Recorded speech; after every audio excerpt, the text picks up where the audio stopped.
Welcome to this session of the Beyond the Veil Summit, where we'll explore the nature of the veil between the worlds. I'm Lisa Bonnice, your host, and my guest for this session is Dr. Linda Backman. Our topic today is your intentional past lives in history and ancestral lineage, unveiling your Soul-ology. Dr. Linda Backman is a psychologist and soul regression therapist who's been in practice for over 40 years, with 25 years as a regression therapist.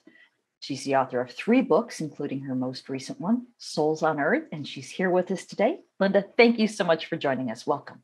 Lisa, it's my pleasure to be here with you again. We always have the best conversations, don't we? But for those who are new to the idea of past lives, let's start out with just some foundational chat. Like, how can we find out who we once were, and how can this information be valuable?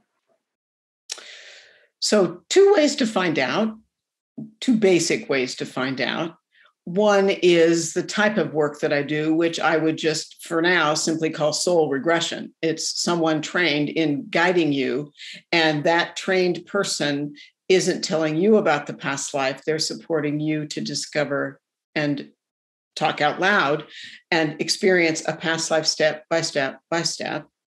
And actually, I maybe should have said 3 ways, because the second way that pops into my mind that I hadn't thought about just a couple of minutes ago is there are some very capable channels and mediums who can often very accurately give you details of your past lives.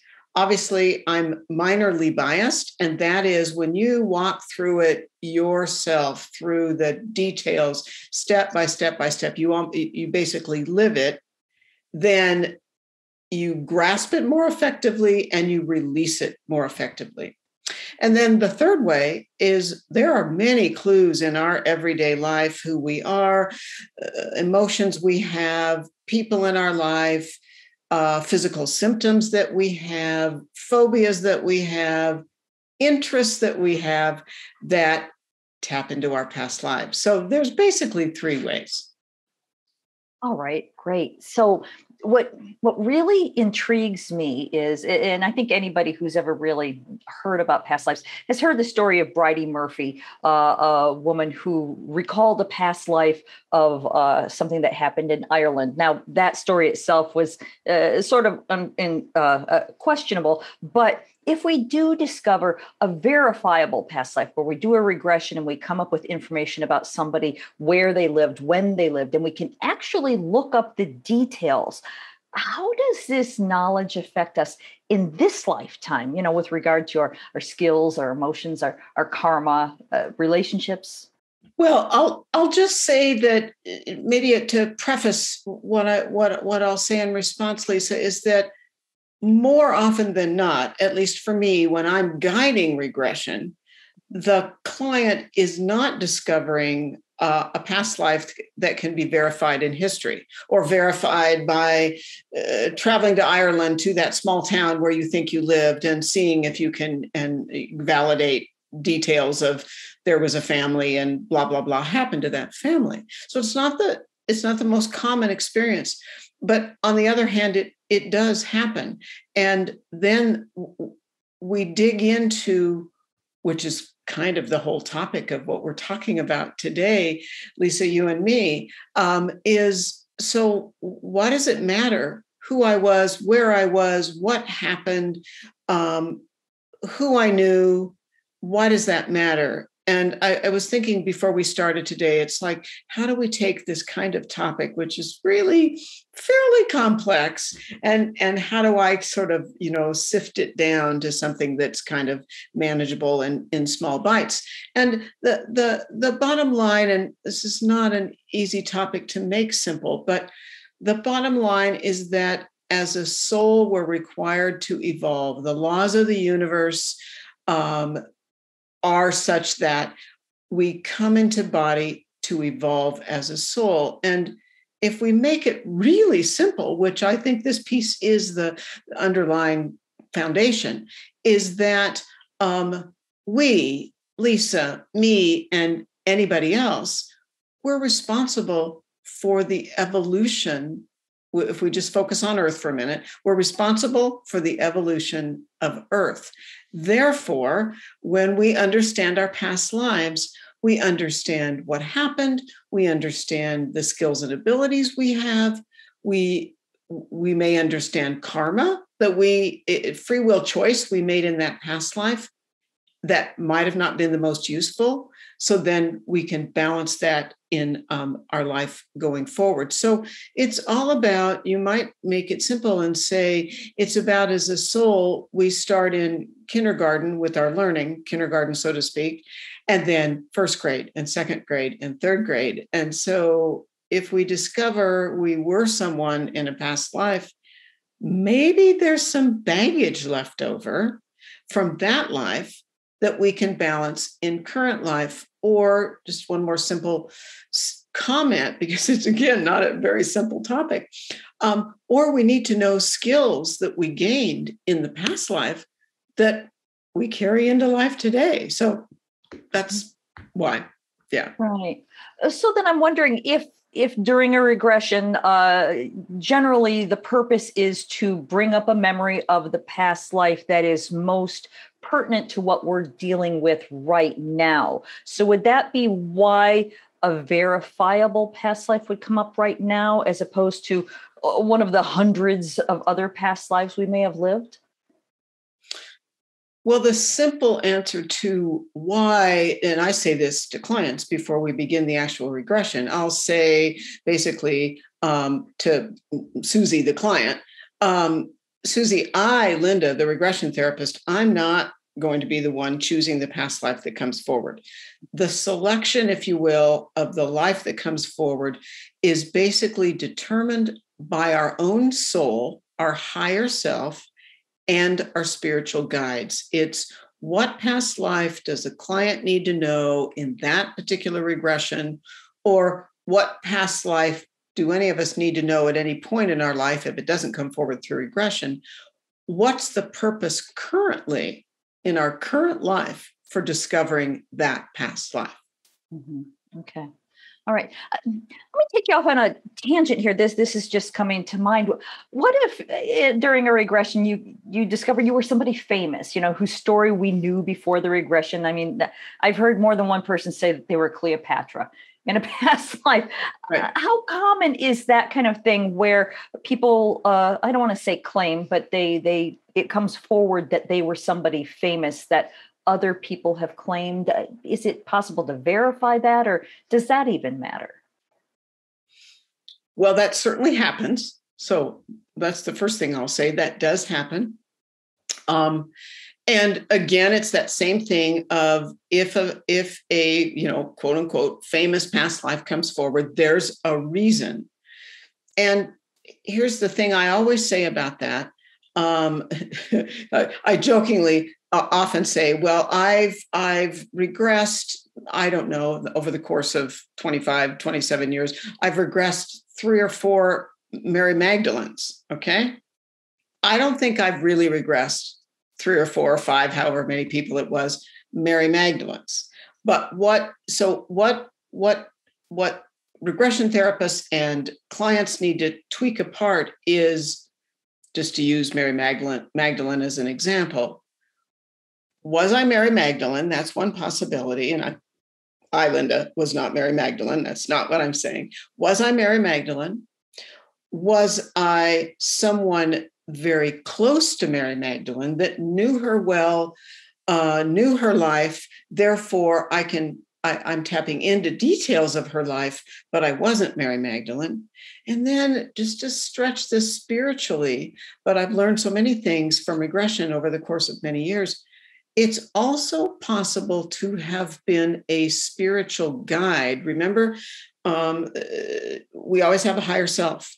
When we're in body, we don't bring our entire soul energy into our body. Therefore, in the higher realm, there is soul energy of ours, and that's our higher self. We might have been a spiritual guide to Mary Magdalene, as an example. But to flip it over, and let's just say, actually, I'll give you just a really quick example. I remember, this is years back, a woman came for a regression, And she said, I think I'm fairly sure I'm the soul of a famous writer in history. And so we went into the regression. The details were so specific about the life of this famous writer that came forward in the regression. I strongly felt it was very, very valid. And then just to introduce one more concept, which I know we're going to talk about. I had my phone available and the client's eyes are closed. So now I'm giving away my trade secrets.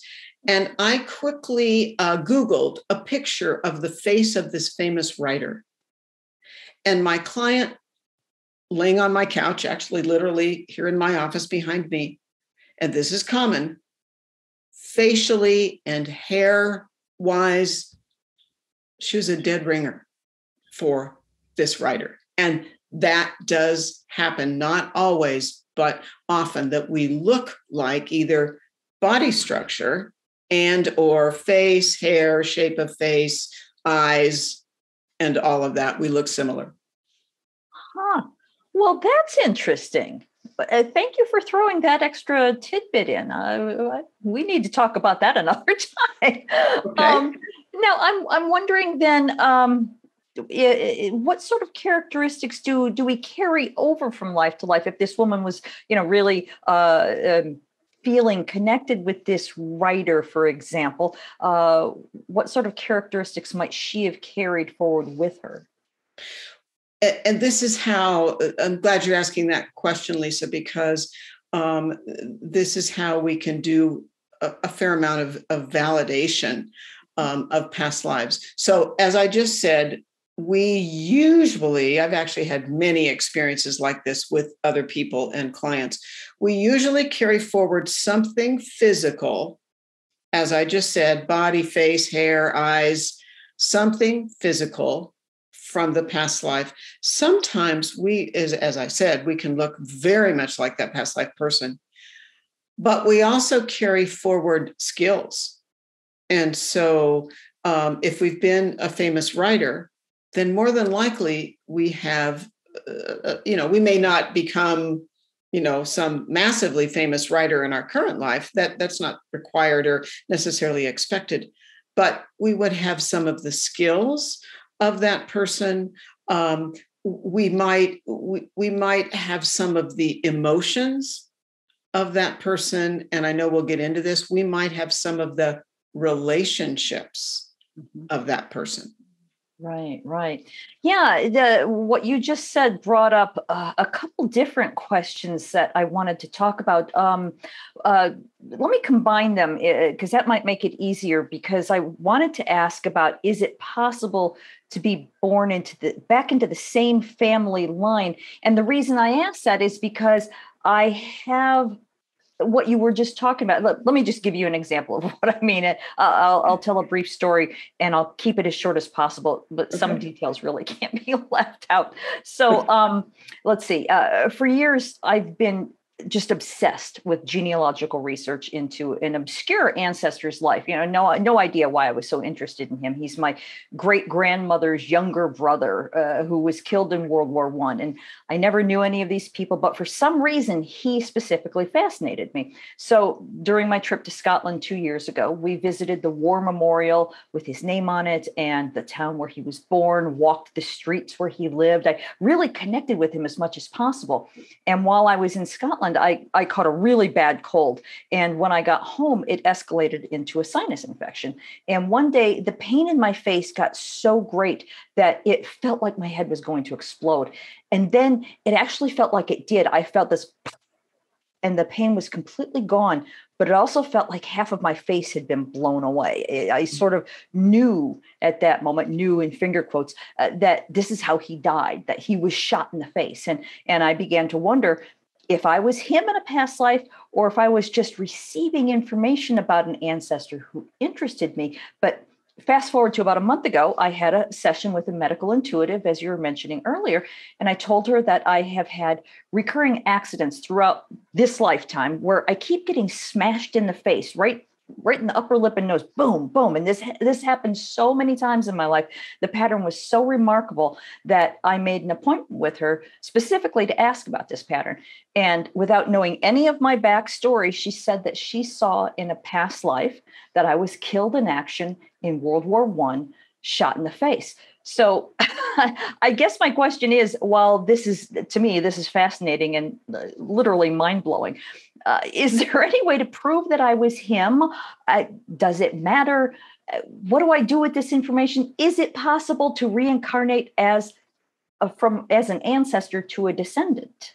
It's not only possible, it happens, and there's purpose when it happens. There's a purpose for you as a soul. I'm going to say, given all the details, given your passion for following the life, digging into the life of this family member, I think it's highly likely you are the same soul as that family member. And, here's the thing about soul level work, regression work, the kind of thing that I do is, sometimes we can hardcore verify things like, a detail that nobody else knows, and you travel to that town and it's verified. But most of the time, a certain amount of this is belief and trust. But I think it begs the question of, so why would we, if we take on face value, Lisa, that you are the reincarnation of this family member, that you're the same soul of this family member, then why? What's the reason? What's the purpose? And it would be basically, if you're the same soul, you're moving forward in the ongoing cleaning up of karma from that past life, and also bringing your family members' accomplishments, that the word we would use is dharma. What did we accomplish in a past life? Bringing that family member's skills, abilities forward. And it means you're not only assisting in the evolution of your own soul, but you're assisting in the evolution of humanity because you're contributing in that manner. I'll share just really briefly, kind of like you, a similar, not exactly the same, but and it's much briefer than yours, but a story of my own that kind of surprised me. So let me see if I can tell this quickly and simply and put it all in sequence. Okay, so back in the 60s, in the late 60s, I birthed our first child. And when our first child was born, the words out of my mouth when the doctor said to me, Mrs. Backman, you have a healthy baby boy, these spontaneous words just popped out of my mouth. And I said, oh, my father will be pleased. Literally, that's what I said. And for years, I wondered, where did that come from? My father wasn't saying, oh, honey, I really need you to have a boy, or it had nothing to do with that. So nothing made sense to me. Okay, fast forward many years later, I didn't fall into the kind of work that I do until the 90s. And so fast forward somewhere in the 90s, I discovered a particular past life of mine. And what sometimes happens when we discover a past life, especially because I spend so much time around this kind of work, I learned some details, and then the details kept expanding. And this does happen whether you're having another regression or intuitively you're getting what I call download. And so, long story short, I had a past life. Just to make it really simple, it was during the time of the Holocaust. I was a teenage girl. I was a French Jew, and I lived in Paris with my family. And during the Holocaust, my house was stormed.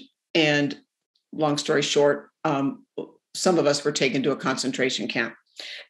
And I was. But one piece of the puzzle that I knew was that I had a much younger brother. So I was about 14. My younger brother was at school that day. He was maybe 7 or something like that. And his school was also stormed by the Nazis. And we never saw him again. We never knew what happened to him again. As I kept learning more and more about that past life, I discovered that the soul of my father in current life is the soul of my mother in the past life. And the soul of my 7-year-old brother in the past life is the soul of my first child that I birthed in the late 60s. And so that's just an example of cleaning up trauma, cleaning up loss. And I find this is really common when I'm guiding clients, that a client may, not will, it certainly doesn't always happen, but may discover that someone in the past life where there was loss, lost a lover, lost a sibling, lost a child, whatever, that soul comes back into current life to balance the pain of the loss in the past life. Mm-hmm. Wow, that is a fascinating story. Thank you so much for sharing that. I'm getting goosebumps hearing it. So then how, if you don't mind my asking about to continue your story, how did you then clear up any kind of traumatic, ghosty feelings that were left over from the previous life? That's a really good question. I would say, because it's been a long time ago when I first discovered the Holocaust life, it took me time. It took me time to understand. I'll just say, and I don't want to lead people's understanding or thinking astray, but at times what happens in past lives is purposeful for our evolution. And I don't want to necessarily, if there was an audience sitting here, they'd probably say, well, Linda, what do you think, was the Holocaust purposeful? Was World War II and all the death and dying purposeful? In some cases, yes. In some cases, no. But I think for me, Lisa, it just was, okay, that happened. It's interesting because I have to kind of pause and track it as best I can because it's been so many years. At first, it was a little bit shocking, but I began to realize, and maybe this is the key piece, as we're talking about such important and sensitive subjects, I think the key piece is that I was able to look at my current life and realize how aspects of my current life balance the past life. And not because, oh, Linda's so capable, she did all this emotional balancing. Yes, I did do some of that. But because I could look at the circumstances of my current life and realize, oh, I planned my current life with these details, and that they were purposeful. And then just over time, like any traumatic experience, it begins to fade over time because it's not right, kind of in front of your face. It became easier and easier. I have no trouble talking about it today. Right. It's you sort of just assimilated the whole story. As you were telling the story, when you said that the little boy it was a mystery what happened to him, and I can see how that would leave this big gaping hole of no closure. So it almost feels like the fact that you two were reunited, you now know he's okay. Is that appropriate? I think that's completely appropriate. And that is how we plan our lives. And I'll just say that this first child of ours is named, I didn't know this when we chose his name, but this first child of ours, his name comes from not my father's name in current life, but my father's father's name in current life. And I didn't know that when we were naming our first child. I think that's purposeful too. So it's this cycle of healing. It's as a soul, as we move from lifetime to lifetime, the purpose and intention is to, as I kind of said earlier already, heal our own soul, or grow our own soul. and also grow a group soul, a small group soul. So here's a piece that probably needs to be just quickly inserted. As a soul, when our soul is new, when our soul is created, we belong to a small group of souls. I like to call it a soul pod, because we incarnate repetitively and more often with our soul pod than any other souls. It's usually about 10 to 20 souls. And so that's, I know certain souls in my life that I've known before. So we're healing within our soul pod, and then we have conglomerate soul pods. And so, it brings us back to that basic premise, is that as a soul, it's our responsibility to grow and evolve. Mm-hmm. All right.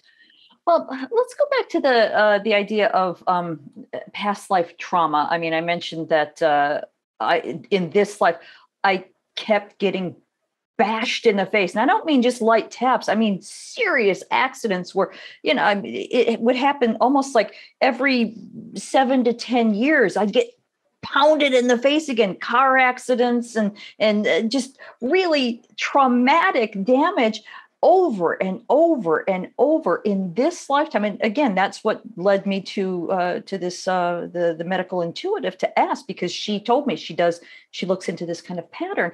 So if this pattern is sort of a reverberation, that's how I'm seeing this, of this past life of me being shot in the face, how can I, or have I already cleared up this echo of trauma?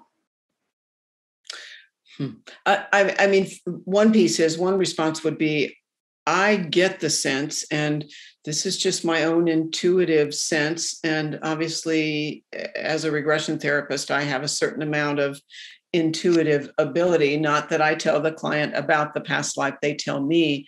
I have the sense that all of the I'll put it this way, all of the emotional work you did in going to Scotland and going to these places and experiencing these things, and then going through the trauma of getting fairly sick and then having this, explosion in your face, my sense is you've cleaned that up. That's how it feels to me.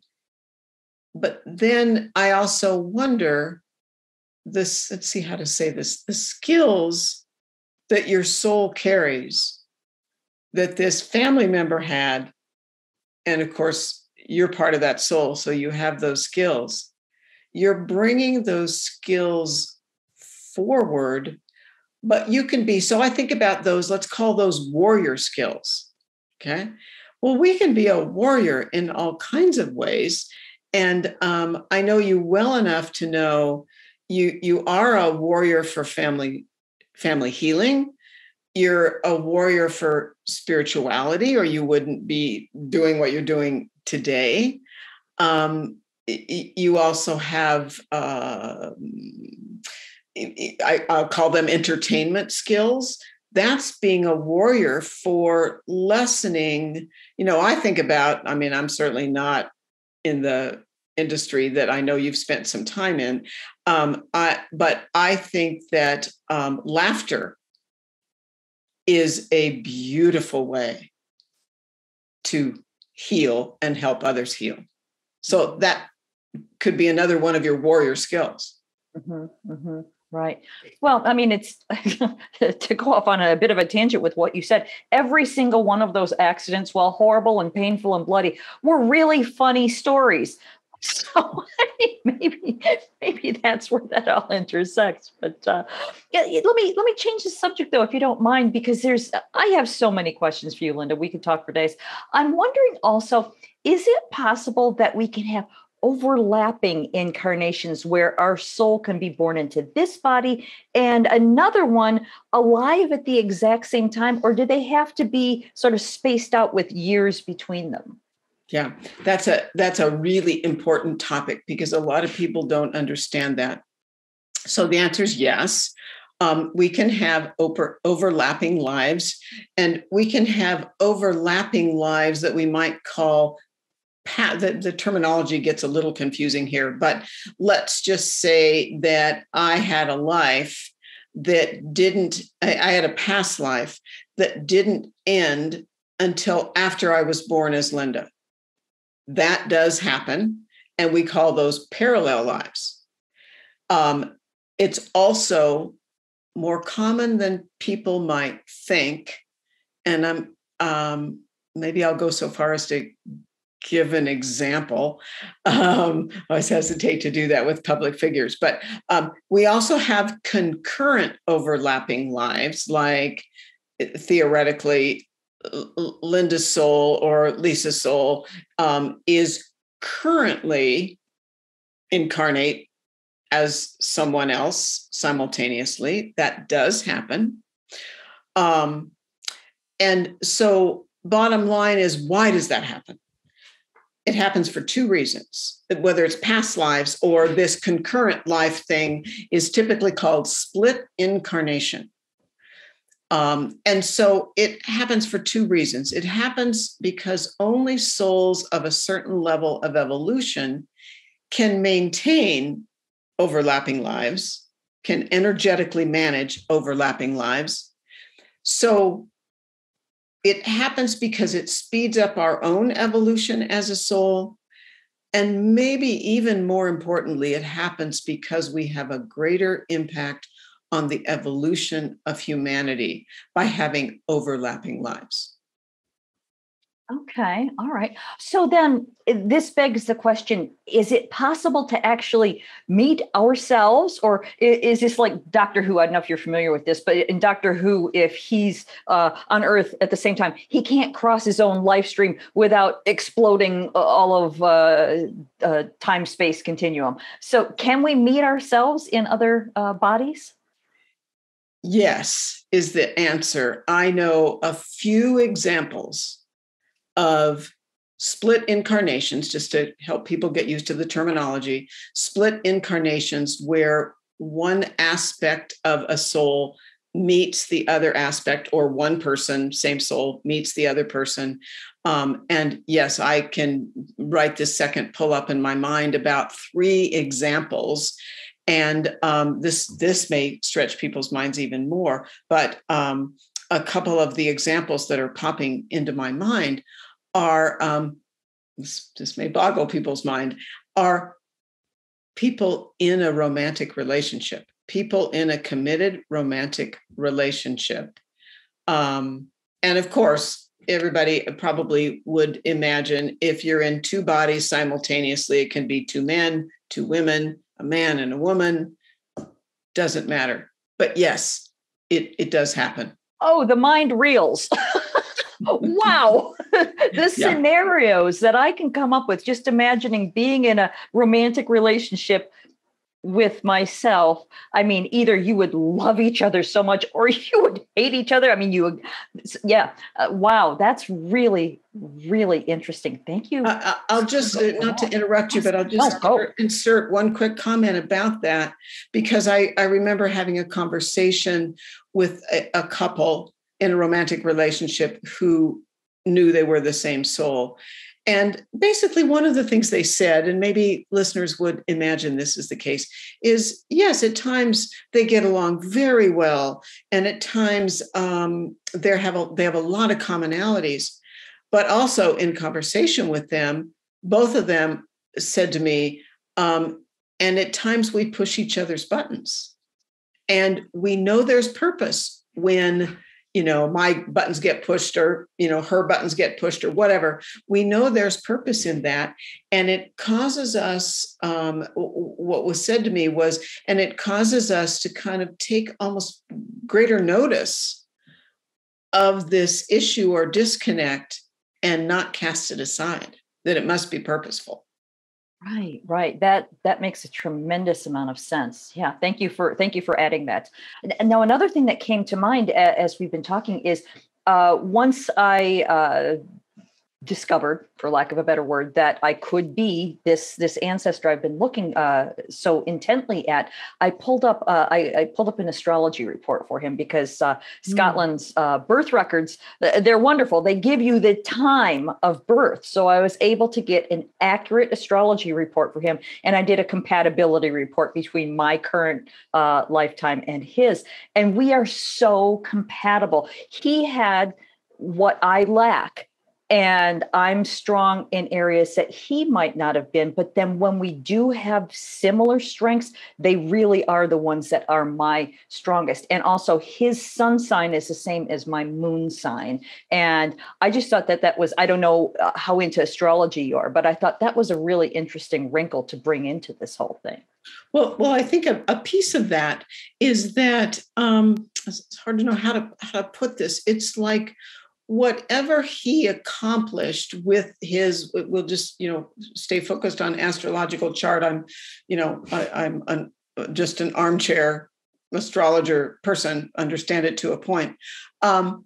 What he accomplished in his life with the astrological chart, which of course we know begins at the time of our birth, contributed to you might say, the imprint of ongoing evolution of his soul. Then moving forward, your life is planned. We plan our lives with our guides, with input from our guides. And your chart is related, but you're also probably filling in some gaps into the evolution of the totality of your soul. And that's a piece of the reason there's this kind of overlap in your astrological charts. Yeah, that makes a lot of sense. That's rather how I saw it as well. And another thing was too that he was killed at a very young age. He was only 22. I mean, as most young men are, well, young women these days, but back then it was only men.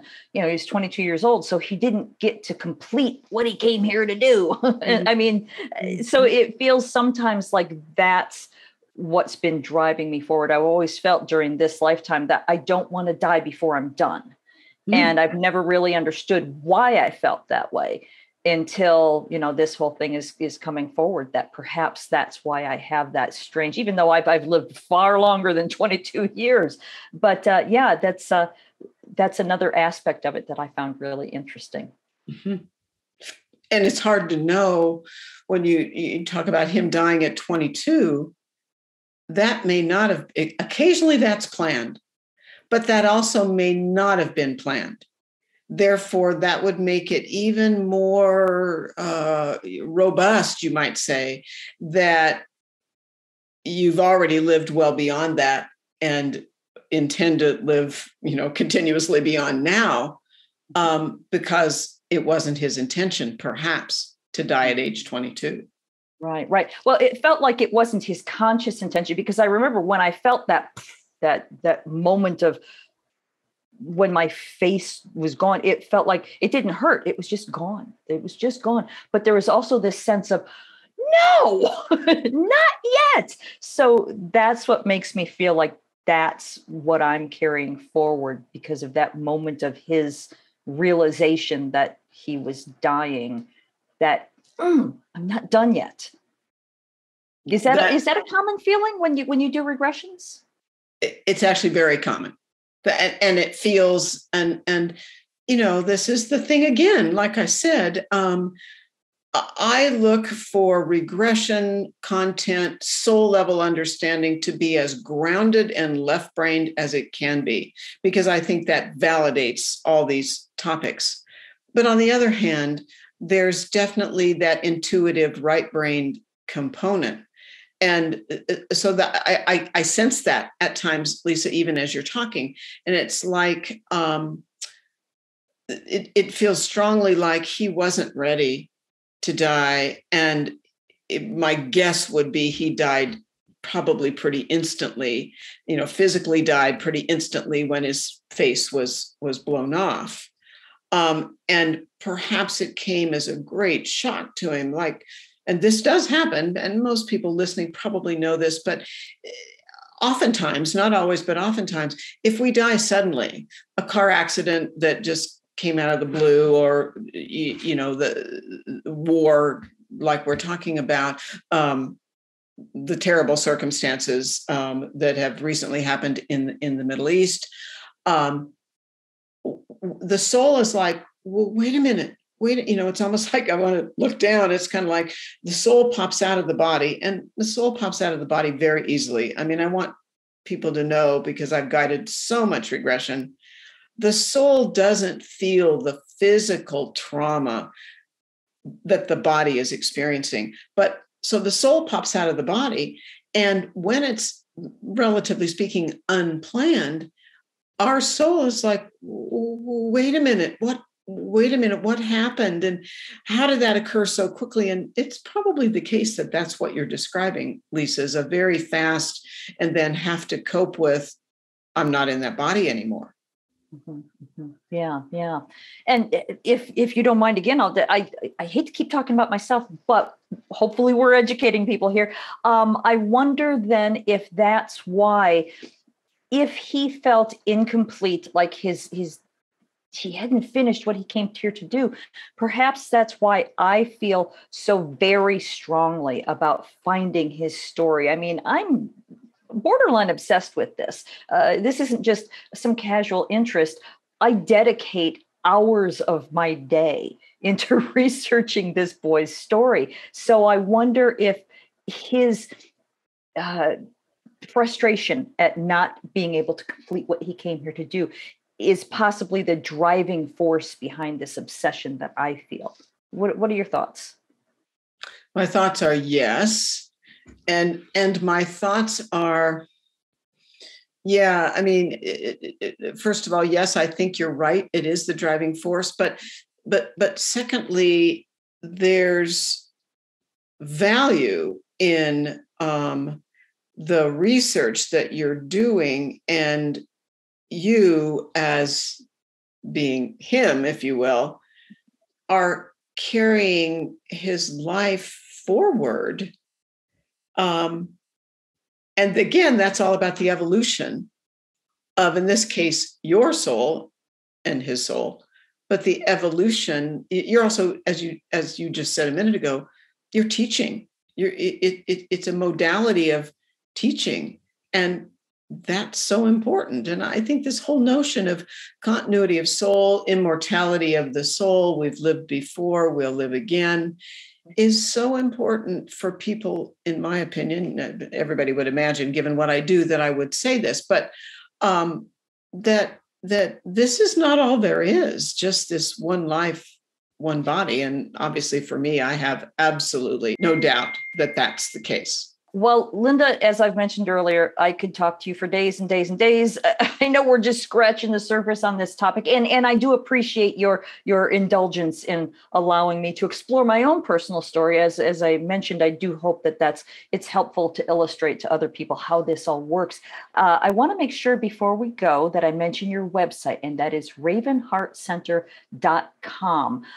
Would you please tell everybody what they will find if they visit your website? Oh, they'll find many things, but if you go to my website, you're going to find my books, although you can also find those on Amazon. You'll find virtual courses that I teach, regression trainings, as well as the individual. I guide individual regressions, and I'm doing the bulk of them remotely, so it works just fine remotely. So you'll find individual and group options right there. And then other like YouTube pieces that you can go listen to and interviews. So yeah, there's a lot on the homepage if people just scroll. Perfect. All right. Well, thank you, Linda, so much for being with us today. I keep saying it, but I love talking to you. We always have the greatest conversations, but I want to make sure before we go, is there anything that we've left uncovered that you want to make sure we cover, or do you feel like we've covered a lot of ground today?